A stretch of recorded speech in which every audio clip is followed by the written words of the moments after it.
Om Shri Sai Ram. Offering our collective prayers, love and gratitude at the feet of our Divine Master. Respected elders, brothers, sisters, and everyone watching us live from around the world, Sai Ram.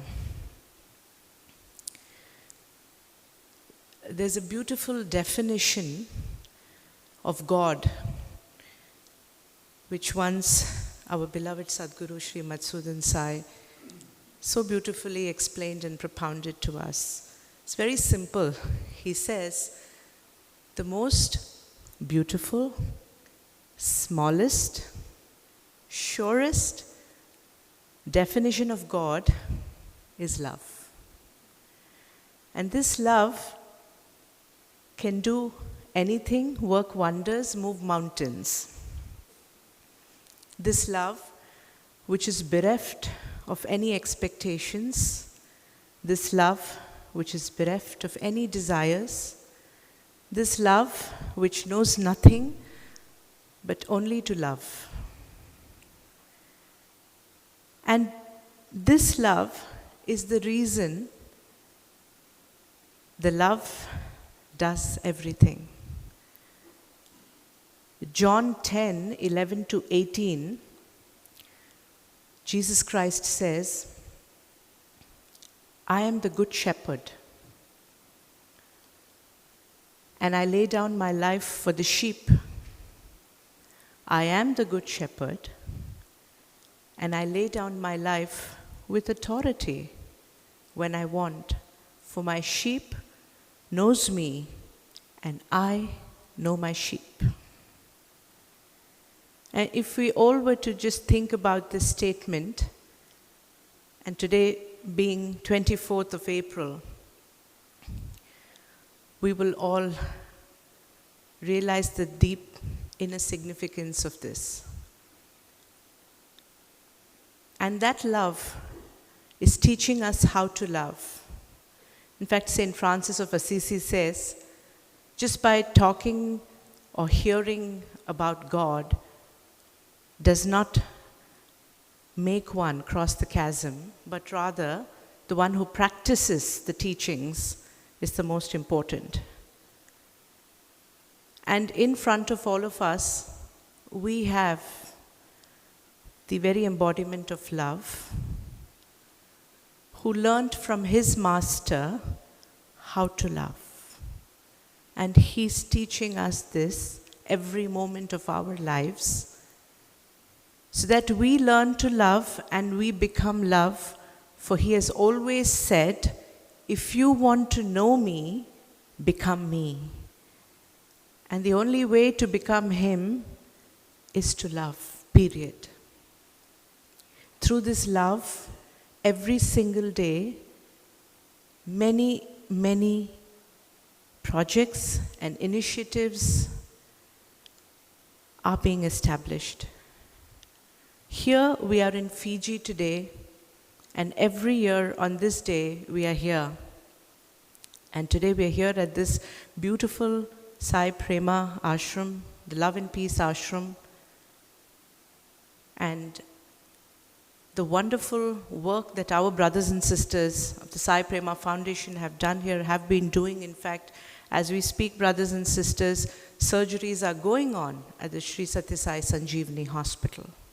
And this is what the Divine taught us to do, to be of some use at all times to others. May I please invite Brother Sumit Tapu, who's heading the Sai Prema Foundation along with his father, Sri Mahendra Tapu, to address all of us on this momentous morning.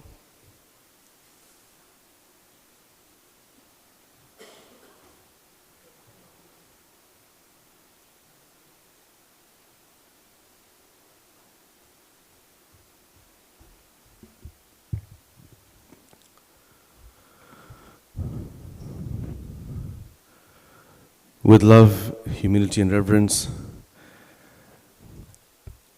I offer myself at the divine lotus feet of Sadguru Sri Madhusudan Sai, revered elders, dear devotees from all over the world who are present here today from so many different countries, and to everyone watching live, welcome to Fiji and Sai Ram to all of you.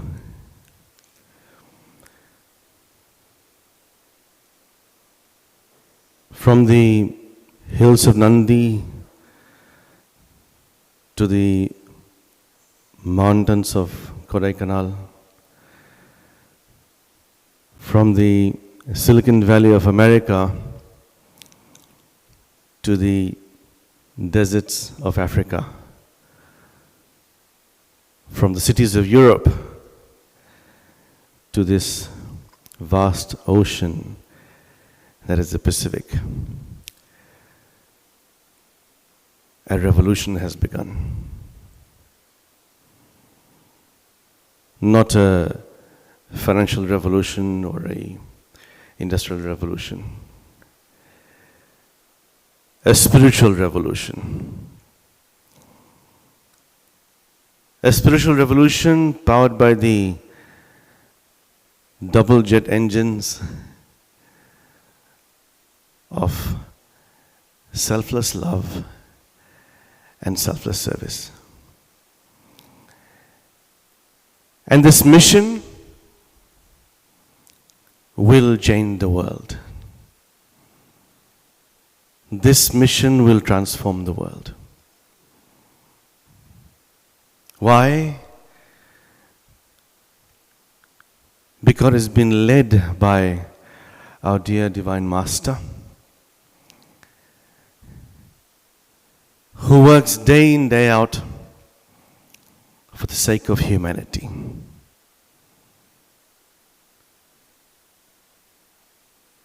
And what an unprecedented mission that this is. These last 10 years have been so glorious, so incredible. Imagine what the coming years will be. If this is just the establishment and the trailer, imagine what the movie will be. And we are so fortunate. You know, there are almost 8 billion people on this earth. And He gives just a few of us that opportunity to be a part of something so divine, so incredible. Bhagavan, we are so grateful to you for giving us this opportunity. And I speak on behalf of everyone, because this could have been given to anyone else, but it's given to us. We are so grateful to you. This mission will change the world, because over these past few years, dear devotees, I've realized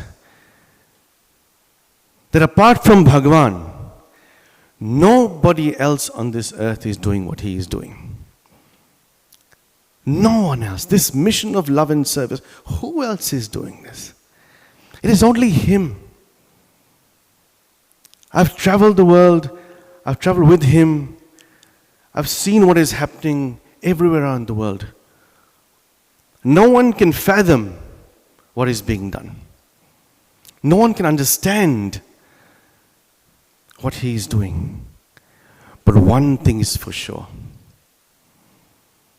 The world is going to change.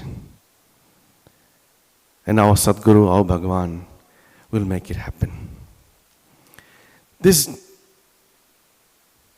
dual jet engine of selfless love and selfless service, how incredible it is. On one hand, He mends the physical hearts of children, of women and men, by building hospitals and these edifices of love. And on the other, He transforms hearts by building such edifices of love, ashrams like this. And together, This gives each and every one of us an opportunity to realize the true purpose of why we are here. Before 2011, the notion was always that the divine came down from the highest heavens, was unreachable to the man, was this glorified figure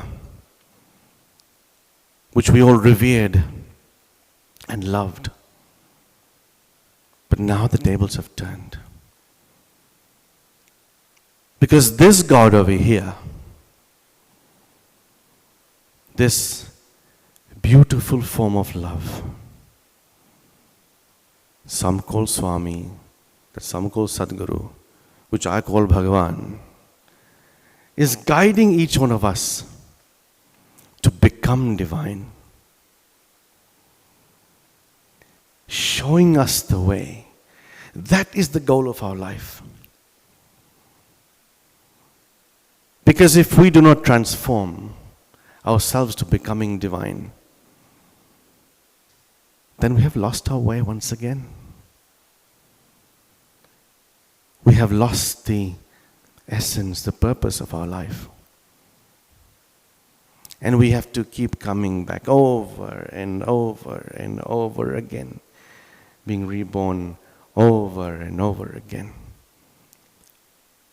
He leads the way, and He is holding our hand. How incredible this is. Guiding each and every one of us to becoming what we are already, to showing us the way. Bhagavan, we are so grateful to you for this. This ashram, which is nestled in the lap of Mother Nature, on the shores of this beautiful ocean that is the Pacific,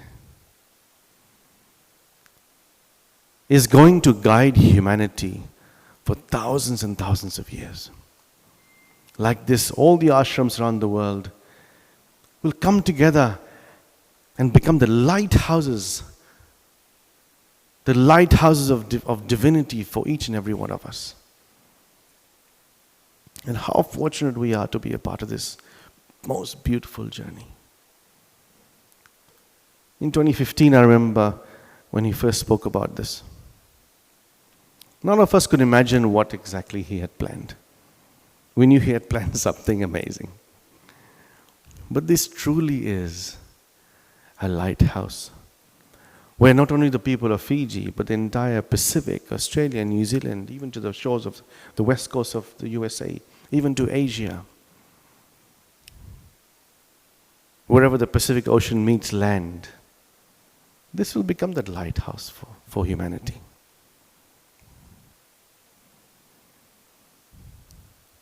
On this beautiful day, the 24th of April, I remember in 2018, in 2017, in September, he said, Sri Nasarmurti sir was there, family was there. He said, this 24th April shouldn't be a day of this mourning and crying in front of the photograph, lighting candles and crying and shedding tears.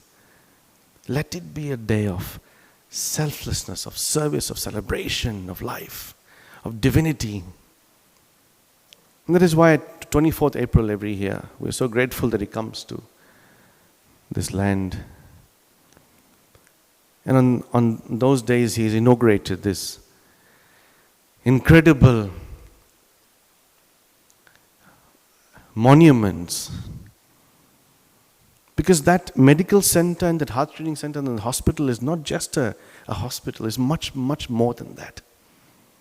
Because he's showing, he's guiding humanity. This is what's possible. This is what's needed. Beyond commerce. Beyond everything. Giving humanity the right that it deserves. Giving a child the right to health care. And I'm sure soon giving a child the right to education. That too completely free of cost. against every notion that exists today in the world. Everything is commercialism, everything is money. And here he is swimming against the tide and showing humanity what is possible. In this hospital, with this giant red heart, for those of us living in Fiji, we have seen, it is transforming this country. Every single person in this country and the Pacific, and those who come from overseas for holidays, when they drive past that hospital, they wonder, what is this big red heart? So not only is that big red heart mending little hearts, it is transforming hearts and minds, Bhagavan. You are transforming the entire region. Let this day be a day where we say to him, make me divine, make me like you, so I can also do what we are destined to do.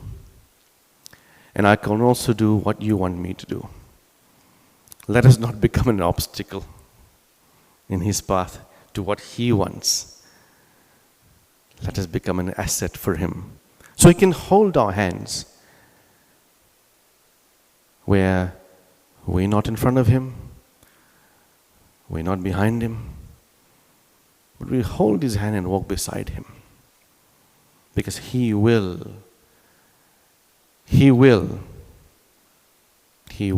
take us across the ocean of samsara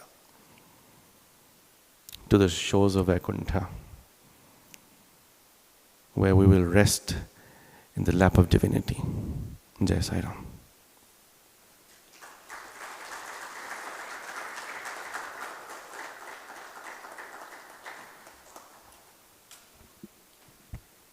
May we now please invite our revered Chancellor of the Sri Sathya Sai University for Human Excellence, Sri B.N. Narasimhamurthy sir, to address all of us this morning.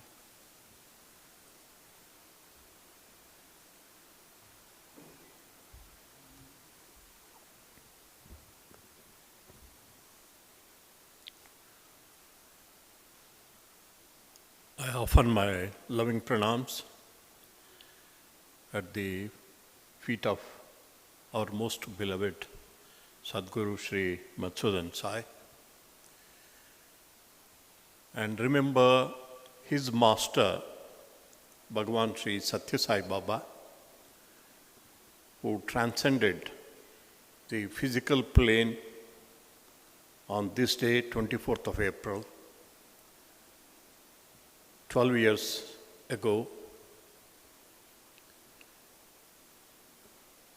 Very dear brother, Mr. Isaac Tigrit, whom I have missed, and all of us have missed for a long time.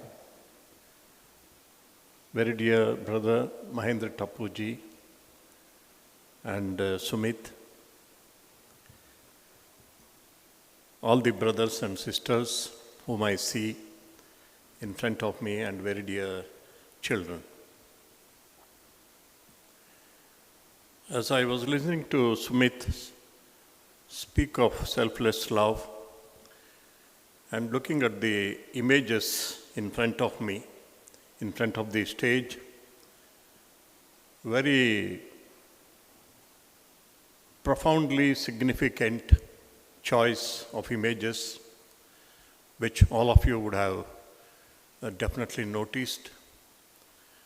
To start with, I see Guru Nanak, then Gautam Buddha, and a photo of Medina, Makkah, symbolic of the Prophet, and then Lord Jesus Christ, and Bhagavan Sri Sathya Sai Baba. And on the right side, we have the images of Sadguru Sri Madhusudan Sai, Mother Teresa, Mahatma Gandhi, Florence Nightingale, and Nelson Mandela. Immediately my mind connected what Sumit was speaking, to what selfless love can do to human beings. It's very relevant that we see the image of Sadguru Sri Madhusudan Sai by the side of the image of Mother Teresa. And I remembered another Teresa, Saint Teresa of the 18th century, who lived in Germany, and her last dialogue with her master. Some of you might have read of this Saint Teresa of Germany, and she dedicated all her life to the service of Jesus Christ. And what selfless love did to her was reflected in her last moments. On that momentous evening, that was her last day on this earth. And she was moving around in a garden which she loved. Though she served Jesus with all her love, with all her heart, with all her soul, all her life, she did not have a vision of Jesus Christ till that day. Of course, she had experienced Jesus Christ in her heart as love, as bliss, as unsullied joy. But she had yearned for a vision of Jesus Christ. She wanted to see in the vision or in flesh and blood her master, Jesus Christ. As she was walking, it was the time of sunset, and she saw a vision in front of her, a master walking towards her. I repeat, a master walking towards her. She did not recognize the master. Who is this master? She was thinking, and then came a question from the master. The master asked her, "Who are you?" She said, "I am Teresa of Lord Jesus." I am Teresa of Jesus. That's what she said. And then she asked him, because she had not recognized, "Who are you, Master?" And the Master replied, "I am Jesus of Teresa."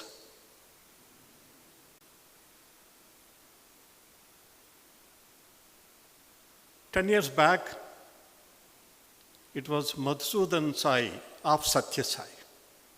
Today it is Satya Sai of Madhusudan Sai. This sentence means quite a lot to the whole of humanity. What would have happened to the millions of followers of Jesus Christ if there was no resurrection? If there was no resurrection, what would have happened to the millions and millions of followers of Jesus Christ? If there was no Sadguru Madhusudan Sai, what would have happened to the followers of Satya Sai? When you think of it, you know the profound significance of Bhagavan Sri Satya Sai Baba choosing Sadguru Madhusudan Sai as his torchbearer. Jesus chose 12 disciples. This is what we read in history. Ramakrishna chose 16 disciples. That's what we read in the modern history of mankind. And Bhagavan Sri Satya Sai Baba chose only one. When I make this statement, I do know what it means. With a lot of thought, I make this statement. Bhagavan Sri Satya Sai Baba chose one disciple among his many, many followers. And what Bhagavan Sri Satya Sai Baba is doing through Sadguru Sri Madhusudan Sai today is what resurrection of Jesus Christ did to the movement of Jesus. But for resurrection, if Jesus was crucified and gone, and he had not come back for those 3 days, nobody would be talking of Jesus Christ. Though it is not so true of Bhagavan Sri Satya Sai Baba, because he achieved, Satya Sai Baba achieved the purpose for which he came and then left the physical form. Then what was the purpose? The purpose was to install himself in the hearts of millions of men and women. That is the purpose with which he came. Like Rama, like Krishna, who installed themselves in the millions of hearts, Bhagavan Sri Satya Sai Baba, before this day of 24th April 2011, people might think he had not achieved his mission. Many people would talk about it because Satya Sai Baba had said that he would live in the physical form for 96 years. And Satya Sai Baba had declared from a public platform that he would visit his devotees in the countries, overseas countries. That had not happened.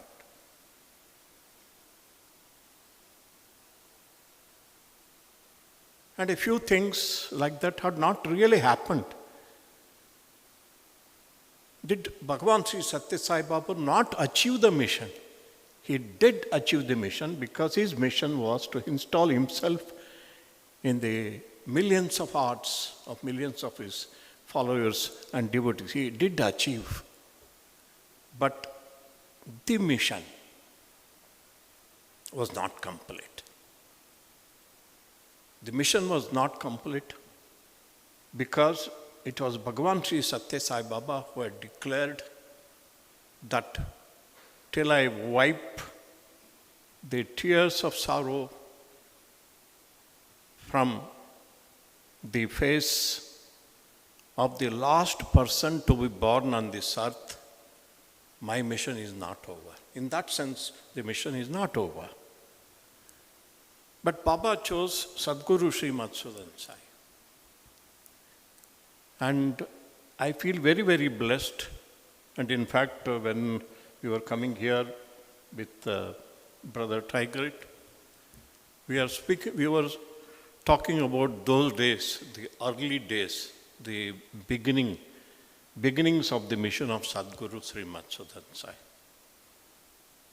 How it all started and where we have reached today and where it is going to reach, which none of us know except Sadguru Madhusudan Sai himself, because I still remember during his first visit to Fiji, Sadguru Sri Madhusudan Sai said, a beautiful ashram on the ocean side will come up. That did not really surprise me. The next statement was, a super specialty hospital will be here in next 5 years. He said it. That surprised me, and more surprising was, he also said Dr. Krupali would be the director of that hospital, which really stunned me because even she was not thinking of coming back to Fiji from Australia. Were you thinking? But Sadguru knew that. And how things have happened, this is only in case of Fiji. But think of the many, many countries where he made such prophecies. Sadguru Madhusudan Sai made those prophecies, and all of them, many of them are fulfilled. And I think Tigrit and myself, we see many more such prophecies getting fulfilled. And probably we will not see many more such prophecies fulfilled. They will be fulfilled after possibly we transcend the physical plane. But it's such a wonderful thing. The most wonderful thing is where Sadguru Sri Madhusudan Sai wants us to reach. That is the most wonderful thing. Recently, while speaking to students and devotees in Prema Amritam, Sadguru made a wonderful demand, I would say. He said, I would ask of you of what my master asked of me. I ask of you of what my master asked of me. And in letter and spirit, 100% how Sadguru Madhusudan Sai responded and practiced. Even I would shudder to really think also. What were the things? Two things he said. Selflessness and fearlessness. This is what my master asked of me. Complete selflessness and complete fearlessness. This is what Satya Sai Baba asked of Sadguru Madhusudan Sai. And how Sadguru Madhusudan Sai responded is all of us have seen, but we don't know. We only see, really we don't know. Those early days of discipleship of Sadguru Madhusudan Sai with Bhagavan Sri Satya Sai Baba, which began on this day, 24th of April, maybe a few days before. Sadguru Madhusudan Sai was sitting somewhere when Satya Sai Baba's body was kept in the coffin inside Kulwant Hall, and his heart was broken. He had put down his head and sobbing, and thousands of people were sitting around the body of Bhagavan Sri Satya Sai Baba, and suddenly he felt a tap on his head. And he looked up and sees Satya Sai Baba standing in front of him and smiling. And he was stunned naturally and looked at the body which was lying in state and looked at Satya Sai Baba. Why are you crying?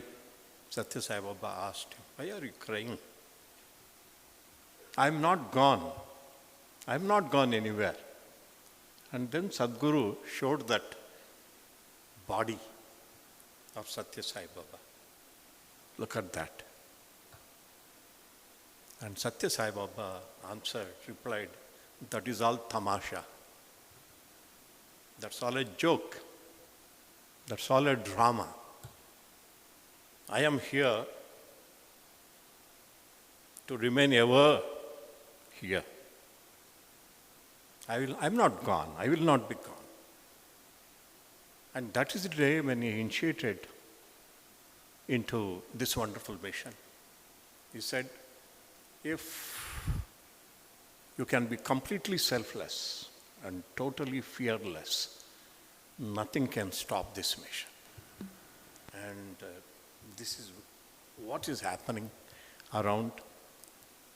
And today he has been the guardian of thousands of children. Thousands of children. This is something very, very wonderful, because what children can give to their master, none other can give, I am telling you.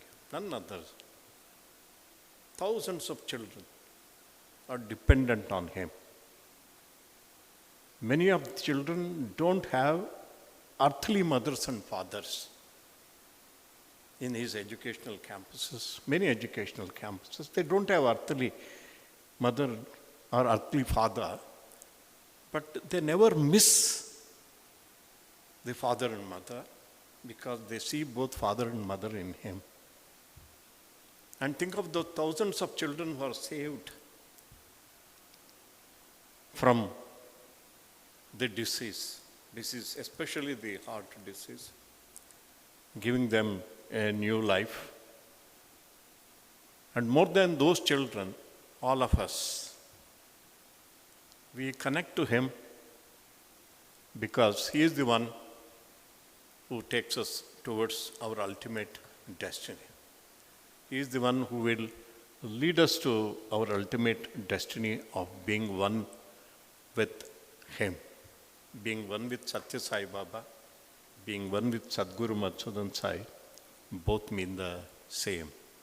With these words, I conclude and pray to Swami, request Brother Isaac Taggart. How can I forget? Because for at least 3-4 years I have not heard you. Though I have spoken about you from Prema Amritam stage a few times, whenever I miss him, especially on Baba's birthday and Sadguru's birthday, both days I remembered. Thank you, Taggart. Please come forward and speak to us. Thank you. Sai Ram to you.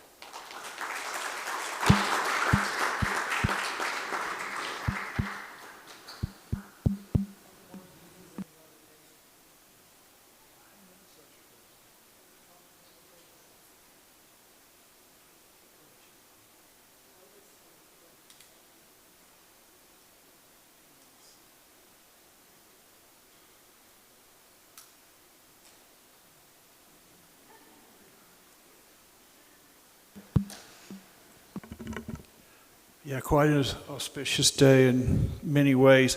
I didn't even realize that this was the death day of Satya Sai Baba until this morning. I'd never considered him dead. He had taught me so much, as some of you have heard, for 15, some say 17 years. He didn't even talk to me or look at me or come near me. And people thought, oh, he's a bad devotee. What he was doing, the first couple of times I went, because he was talking to everybody else but me. And of course, my ego was shattered, and he was even giving things to other people and pulling him in for interviews. But after the first 3 or 4, maybe dozen visit, I went over 100 times during that period.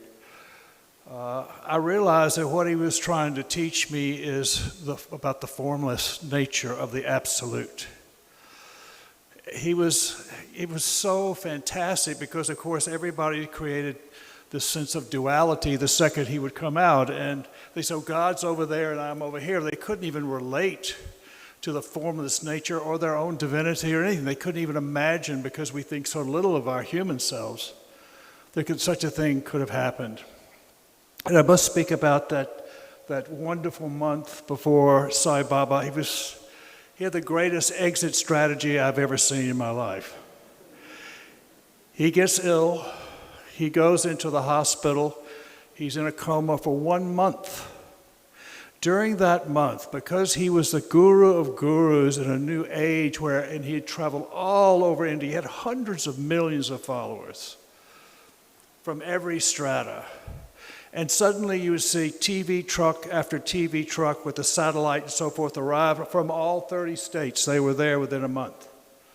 Sai Baba had set up his exit in such a beautiful, beautiful, beautiful way that the entire country and lots of Asia were concentrated just on the Sai watch. How is he?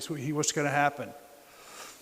It was a glorious day, and those days following, when they had him in this glass casket, millions of devotees, mainly simple villagers, were lining up for miles in different directions, and they were coming 24 hours a day. They'd come into the front of the mandir, and to me it was the richest days, because I'd never met all of them or seen all of them, and there were literally tens of thousands, maybe 100,000 villagers that piled in, and because all of the VIPs were fighting over these little 12 chairs that were next to the casket, I waited until the nighttime when I'd say, are they gone? And they would let me know, and I would go and sit there, and I was overwhelmed with the devotion of those incredible villagers as they came in and saw him, many maybe even for the first time. But their devotion was so spectacular, so wonderful, so amazing. Sai Baba had told me before he said, I'm going to leave soon. He had me actually go out and tell different groups in 2007 and in Singapore, 2009, in Dallas. He said, go tell them I'm leaving.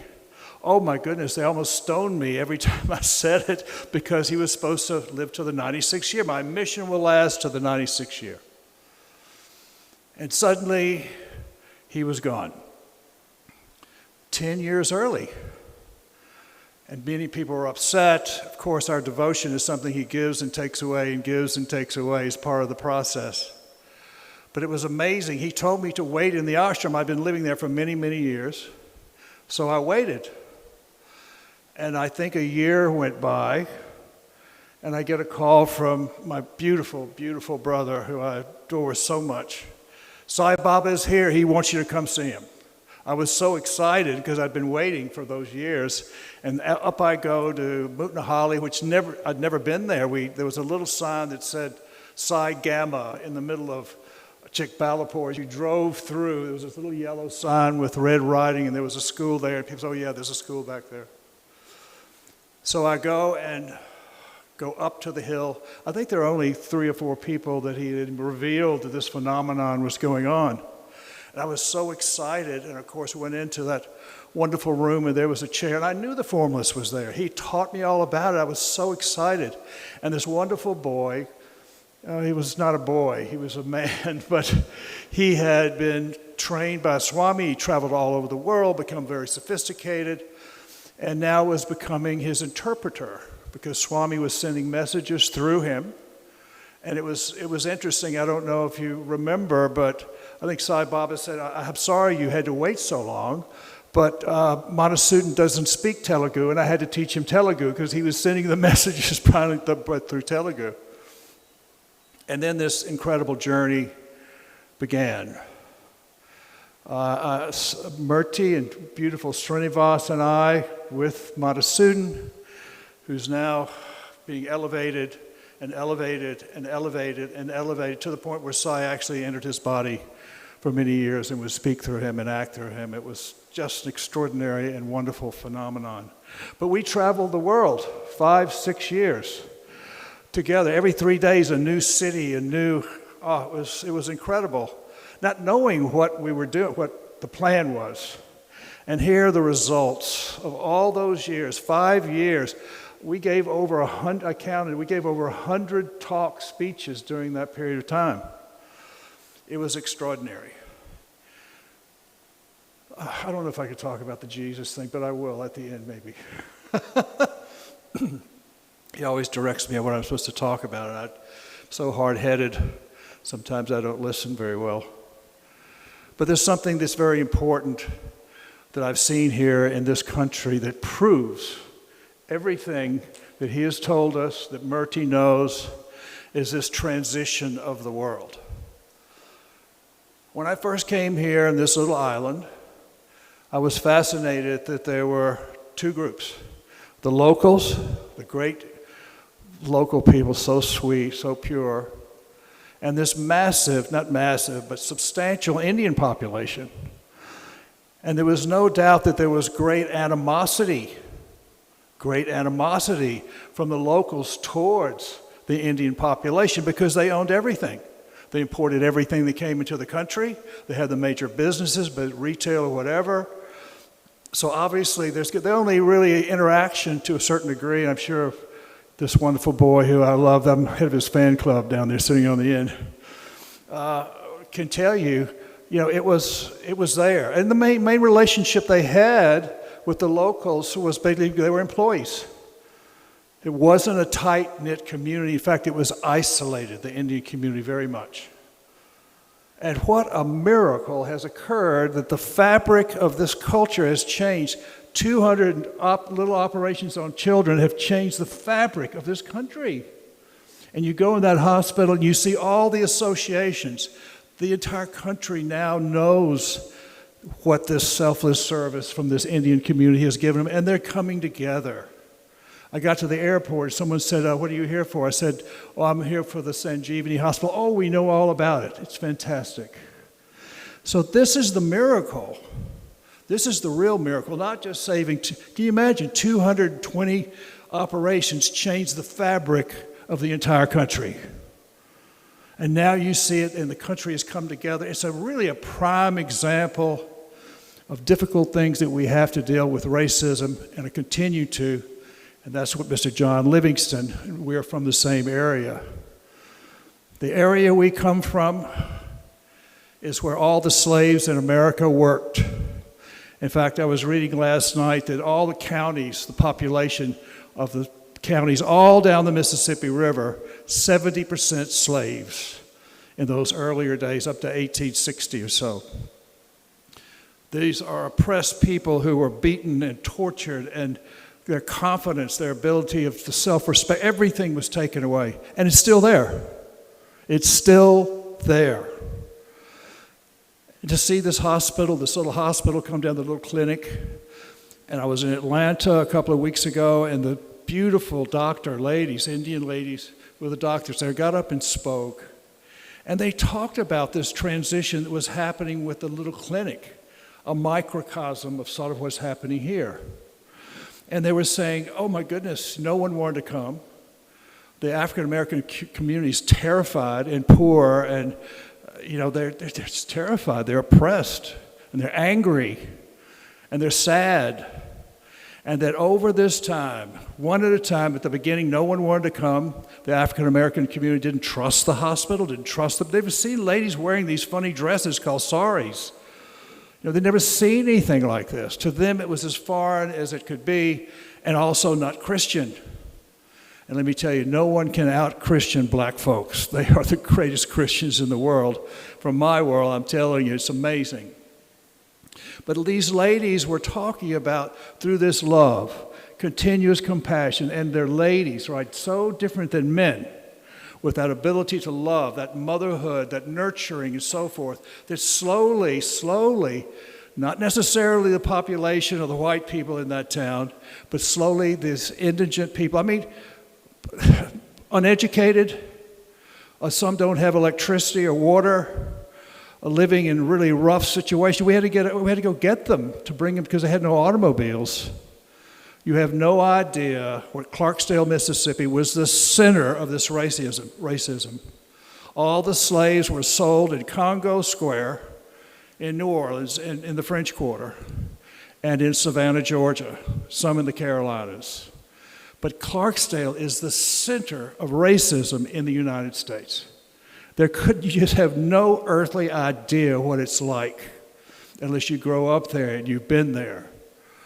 So these ladies, literally, I was just so thrilled to see them up on that stage. It was amazing, these three doctors talking about this transition of now they trust us. Now they think of us as their mothers. And they're seeking our help. It's taken 4 years for this to occur. And it's still only a handful. It's not that many people coming through, but the energy from that little place and the selfless service and these marvelous people who were there and fearless against all odds, believing in our Master and what has been told and they hung in. They didn't stop. They're fearless warriors of love. And sure enough, slowly the customers of the little clinic have grown, but this amazing love and the selfless service has taken people so oppressed and frightened to death to do anything, to go anywhere. They have come to our hospital, our little clinic, and so forth. And now we're planning on changing that to a great degree. But nothing is a greater example than what's happened here in Fiji. This wonderful family, this dedicated, incredible family of many members, all have given their all to make this happen, and they are to be adored and loved as this, setting up this first example in a place where racism was alive. And now it's changing. 210 operations can change the fabric of an entire country. It's a microcosm, but it can happen, and Fiji is the proof. Fiji is the proof. What we have to go against, Mr. Livingston, and Swami's given me this, he had me write a book. I've been writing it for 3 years. I thought, well, I can die now. I finished. And then yesterday he gives me a new job. My goodness. To my last breath, it'll be an honor to work for anything he asks me to do. You sure I should say the Jesus thing? Oh, goodness.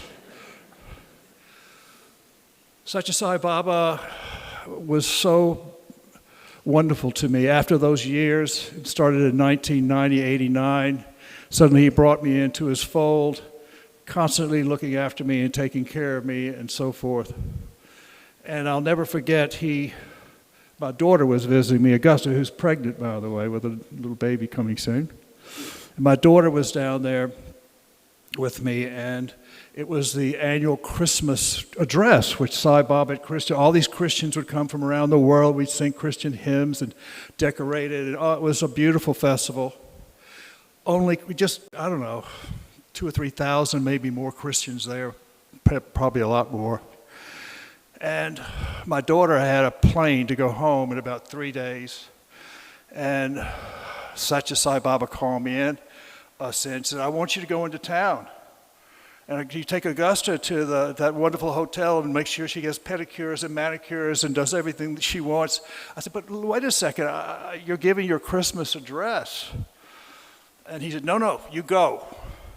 So we went into town to the Leela Palace, my daughter's favorite hotel, of course. The most expensive one that girl always chooses.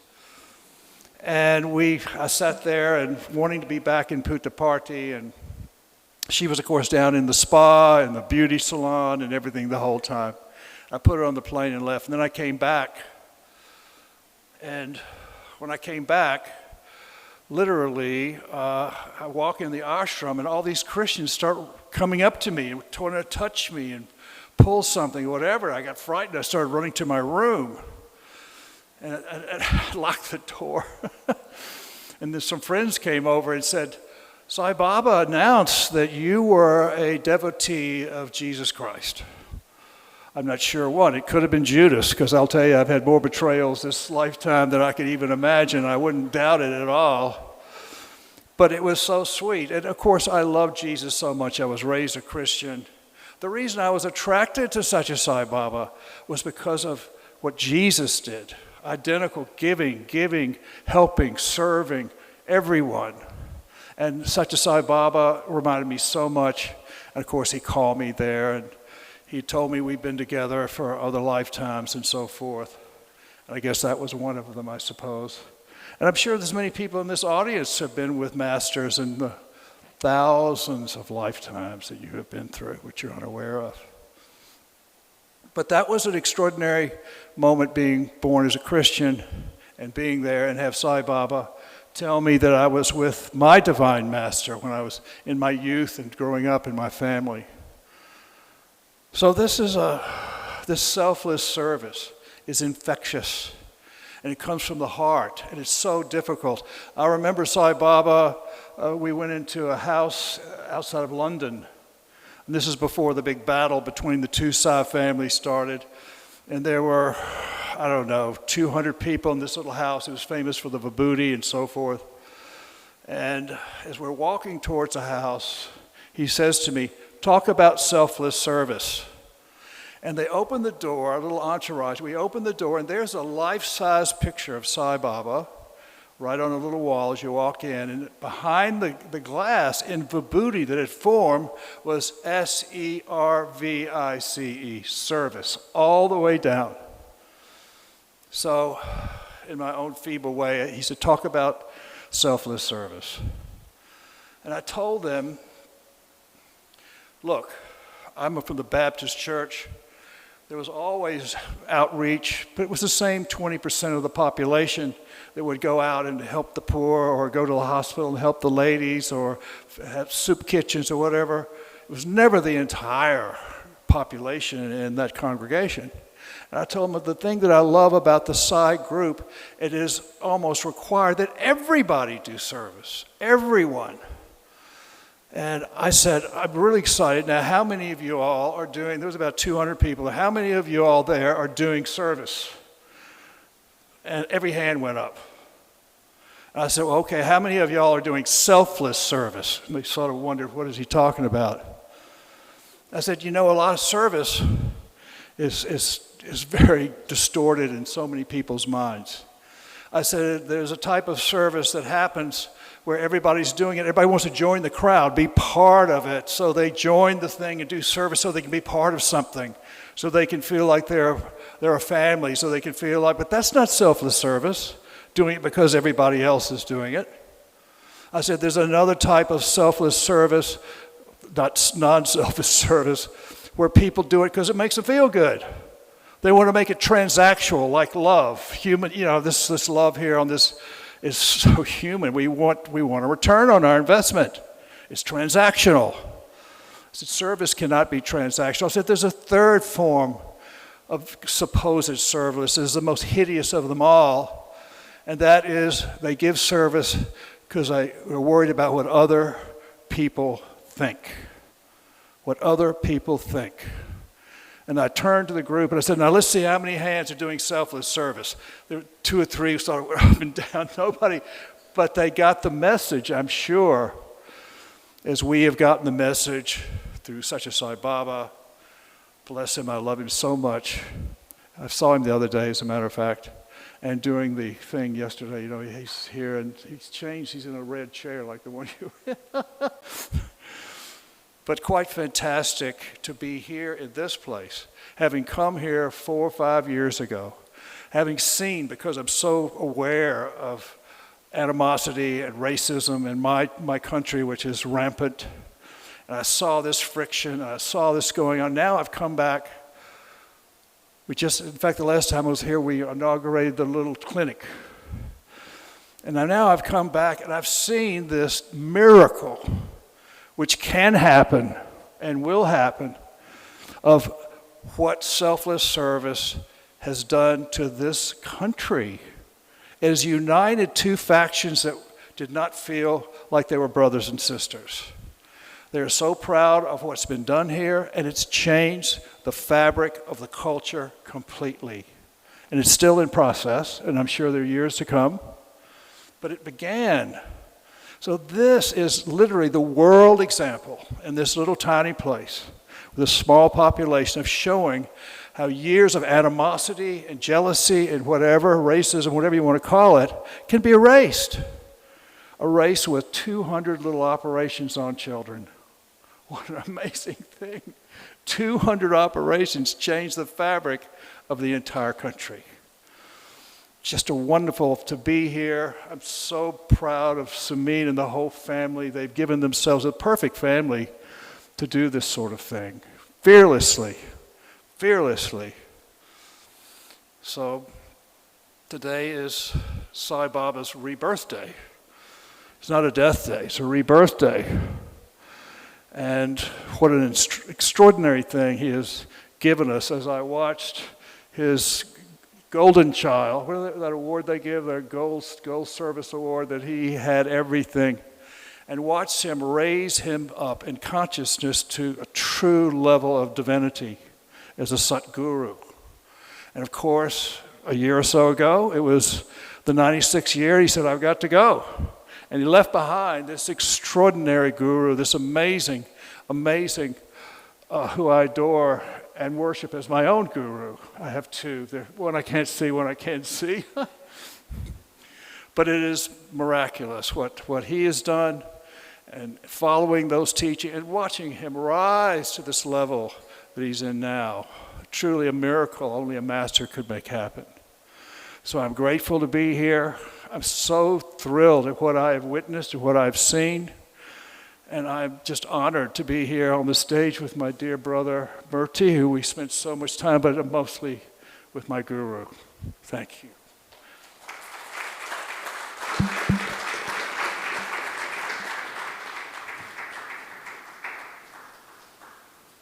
To all the people who have assembled here from different parts of the world, Nisa Bula. That's what they say when you come to Fiji. It means to wish you auspiciousness, to wish you good. That's what it means. Let good happen to you. And so should it be good happen to you whenever you come to Fiji, and let good happen through you also when you come to Fiji. Fiji changed the way we look at 24th April. When we came for the first time, it was decided that it's not going to be a day of mourning and crying and lamenting and recollecting all the past, but it will be a day of celebration that it happened. Not that it is over, but it has happened to us. And we will celebrate it every year, year after year, by doing more in the holy name of Bhagavan Sri Satya Sai Baba, in order to continue his legacy of love and service. And I think Fiji has lived up to this promise for this day. And every year they have been only doing more than what they had done the previous year. And this is how what Tigrid said was perfectly right. How these few operations, not too many in number, 200, but they have changed the way the culture of Fiji was and now is. And the same thing is happening in Sri Lanka, the same thing is happening in the US, and the same thing will happen in Turkey, and in many, many more places of the world, where people will get united again because they will transcend the limitations of us versus them. And they will all join together to celebrate this legacy of love and service. And that is the greatest gift we can give back to our Master. In India, there is this concept of Guru Dakshina. Now you have to give something back to the Master. What can we give? When we ask ourselves, the only thing that we can really think of is to do what he did all our lives, and which is to love and which is to serve. It's in big bold letters, love all and serve all. That's what we have got to do, and that's what we are doing. And as long as we do this, we truly will remain grateful disciples of our Master.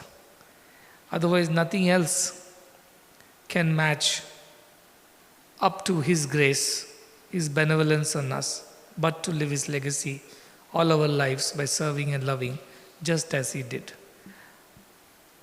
See, as human beings, we need examples. We want to see people who could do that so that we can also try doing that. And I am just an example made to do all that which all of us are expected to do. And it is simply to say, if he can do it, we can also do it. And that is the idea of why placing a guru. It was given to Sumit. Many such difficult tasks are given to Sumit often. But it was given to him to tell the world that now onwards he will be here as a Sadguru to take us forward on this path. And he did that fearlessly, selflessly, and shamelessly. That is to teach us that it is possible.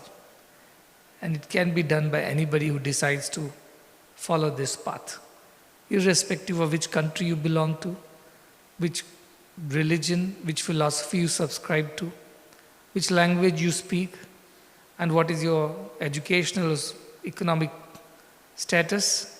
Irrespective of all that, we can follow this path of selfless love and service. So this day was, is, and will always be about celebrating selfless love and service by doing more and more in the name of our Master, so that more and more people are transformed.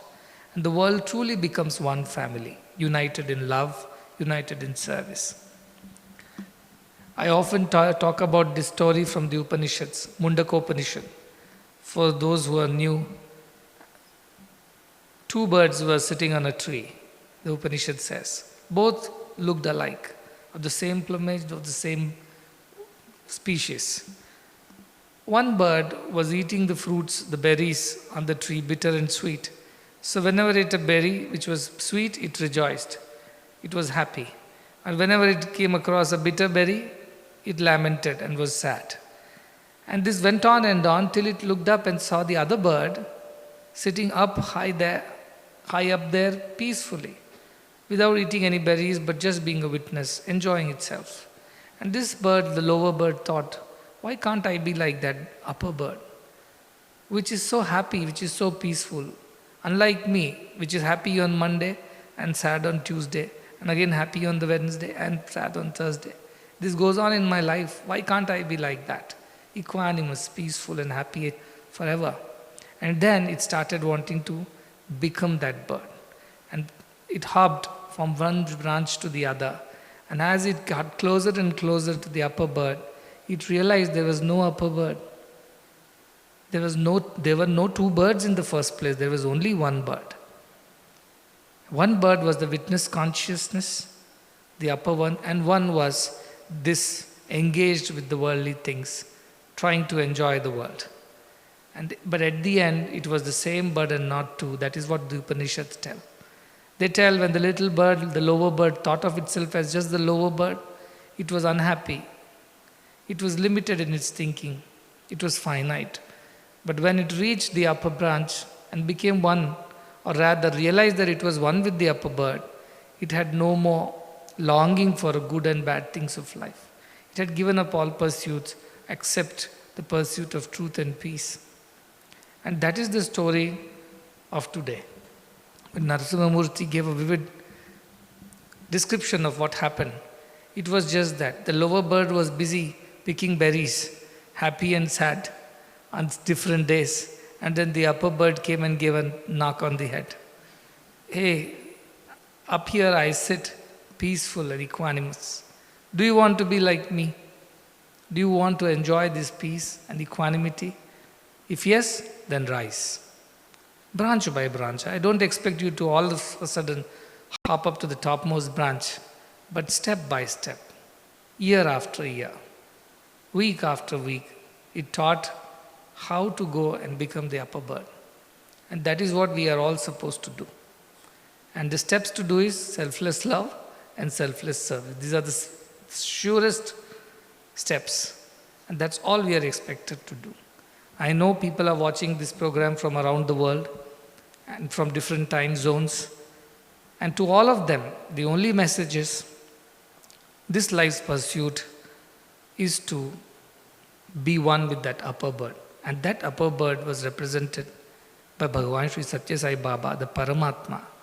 And the lower bird, illusory lower bird, is represented by the Jivatma, this limited thinking that we are different. And the day we understand that we are one and the same, there are no two birds left. So if you ask me today, many people ask me, so what happened to Bhagavan Sri Satya Sai Baba? Where is he? And I'd ask them, where is he not? He's everywhere, in you, as me, and as everything else, animate and inanimate. Because there were no two birds in the first place. It was one and only consciousness, the witness, which animates, powers, governs, energizes all of us. Everything we do, we think, feel, speak, act, is because of that one power, one energy, one divinity, and that is that one bird that we all are. And as long as we think we are different, we will be plunged into these days of sorrows and days of happiness. But the day we realize there is only one divinity which is common to all of us, which is that one and the only bird sitting on this tree of life, we will be freed of all limitations and we will become infinite. So this mission is all about helping us hop from one branch to another till we realize that there is only one bird, that one divinity that pervades everything. And this service, this mission of service is just the method, the process of doing that. So the more you involve with selfless service, the more you love people selflessly, the faster you realize that you are the same bird and not two. There is no Australian bird, no New Zealand bird, no Fijian bird, no Indian bird. We are all that one bird, that one divine consciousness. And that is the message, that is the truth. And that is what we are here to realize. So my job is the job of a teacher, very painful. It demands a lot to be a teacher and to teach everyone patiently. And everybody has their own pace of learning, their own understanding of things, their perspectives. But to all of them, I have to teach the same lesson, what I have learned. There are no two, there is only one. We all have to learn, but nobody believes it in the beginning because we are so different from each other that it's hard to believe that we are actually one. But that is the truth. And to teach this truth, I take this method of selfless service. Because when we serve, we feel for the other person. In that feeling of kindness and compassion, somewhere we get united. Somewhere you are no more a Fijian or an Indian Fijian. Somewhere you are not a Sinhalese Sri Lankan and a Tamil Sri Lankan. Somewhere you are not an African American and an American American. You become one. This is how this service will unite the world. And this is the method of our master. And this is what we are all here to do. So on this day, we have to only recommit ourselves, rededicate ourselves, and promise ourselves that we will continue this legacy of love and service through which we will realize that we are not different, but we are just that one bird, one and the same consciousness. That is the journey, that is the destination. And I'm so happy that in Fiji, I have seen the transformation happen. People in the initial days were definitely apprehensive, were afraid. And they were happy picking their berries, but they were not happy climbing the branch up. They were comfortable sitting on their own branch, and they were only going by what was happening around them, and they didn't never look up. They never looked up to see there is something else there. And I remember I was telling Mahenji as we were driving by one of the venues when the early satsangs used to happen in 2015-16, a hall full of people, 500, 600 of them. And today, 50, maybe 50. You can count them all. But they have done much more work because these are the birds which chose to rise. And those are the birds who decided to stay, eat berries bitter and sweet. And these birds who decided to climb, decided to go up on the tree, they are the ones who are truly the disciples.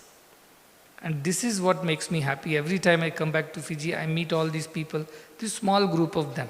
Now some of them have joined them from New Zealand, from Australia and other places. And these are those birds which will prove to the world that there was never two. There was only one. Two was an illusion. We were always one. And this is given to us. And look at that. I just read what is written under Nelson Mandela's picture. His quote, sometimes it falls upon a generation to be great. You can be that generation. Sometimes it falls upon a group to be great. You are that group. You have to prove to the world that we are all one. And that is our way. And I want to convey to all of you that every time I go to any country, I always talk about Fiji. And I tell them in a small country, a small island nation, how this miracle of love is unfolding. How people are coming from different parts and benefiting from this selfless love. And yesterday, there were patients from Solomon Islands and also from another island, it's very difficult to pronounce, but another South Pacific island nation. 2 children were being operated. And now they will go back and they will tell their friends and relatives and all those who are suffering that, you know what, there is a hospital in Fiji. We can go there, we don't have to pay anything. They look after everything and our child will be all right. What greater good can we do in our Master's name than to pass on this legacy of love to somebody? He may not remember you and me, he may not even remember our names and faces. It doesn't matter, but he will remember that love that the child experienced. That parent will remember and recollect the hope that we gave to them. That child will always be grateful for the good that he or she has received from us. So what if we remember our names or not? It doesn't matter. But they will remember the good that they've experienced. And in that good, there is God. And that is what we are trying to teach the world. Do good and be God. That is my simplest formula. Do good and be God. Be that upper bird by continuously doing good day after day. May many more years of goodness be celebrated on 24th of April in Fiji. May we all remind ourselves of the greatness that lies ahead of us. the promise that we have made to ourselves to rise every day till we become one bird and not two. And that is our philosophy, that is our way. And I wish you all the very best on this journey. And I'm always there, pecking on you. Come on, come on. And we will rise together. And I will come back again and again to the lower branches to pick another bird and take it up. So I will be there around, don't worry, for a long time, till I make enough of you climb up those branches and make sure that you all become one with your true self. And that is my job, and I'll be doing that. So I'm just trying to make it easy for me. So I asked Vinod this morning, if one thing you had to tell to the devotees, what would you say? You know what he said? Just follow whatever Swami says. I said, that will make my job very easy. I won't have to repeat again and again. So that's what he told. I think that's perfect. Just do what your master says. Follow the master. Face the devil. Fight till the end and finish the game. This is what we were told. And follow the master. Simple as that. The master says, love and serve. We simply love and serve. The master says, be fearless and selfless. We simply become fearless and selfless. When master says, do what I did, we simply do what he did. There's no questions asked. There are no discussions, no debates, no arguments. Everything ends there because the master has spoken. And his shall always be the final word in our lives. So with a lot of blessings and love, and to all the devotees from around the world who are watching this, I want to convey that we are all so blessed. It's not given to everyone. But as they say, with great blessings comes great responsibility to carry out this legacy of love and service. And we shall all rise together, and we shall all realize together that we are one and not two. And that will be our greatest contribution to the humanity forever. So with these words, placing all our gratitude, all our lives at his feet, I conclude.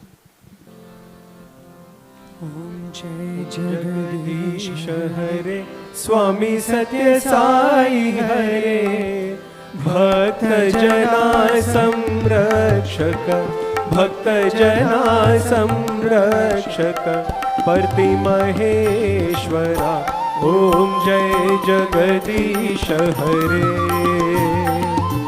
Sashivadana Shri Kara Sarva Pranapate Swami Sarva Pranapate Ashrita Kalpalatika Ashrita Kalpalatika Apad Bandhava Om Jai Jagadish Hare Mata Pita Guru Devamu Mariyantayunive Swami Mariyantayunive Nada Brahma Jagannatha Nada Brahma Jagannatha Nagendra Shayana Om Jai Jagadish Hare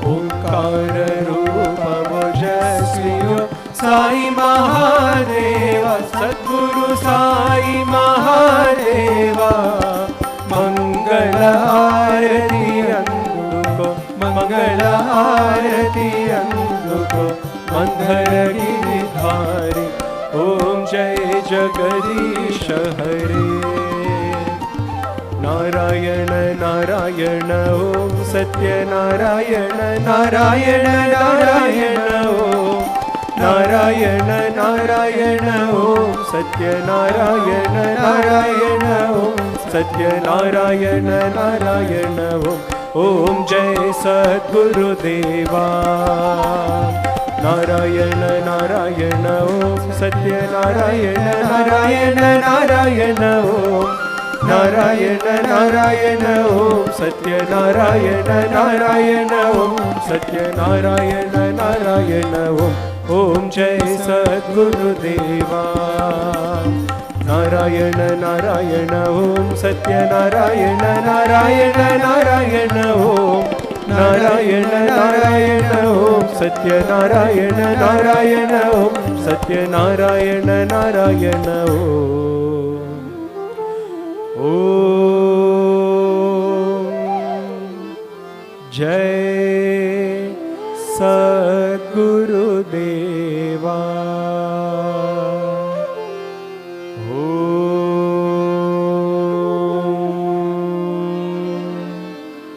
शांति शांति शांति समस्त लोका सुखिनो भवन्तु समस्त लोका सुखिनो भवन्तु समस्त लोका सुखिनो भवन्तु ओम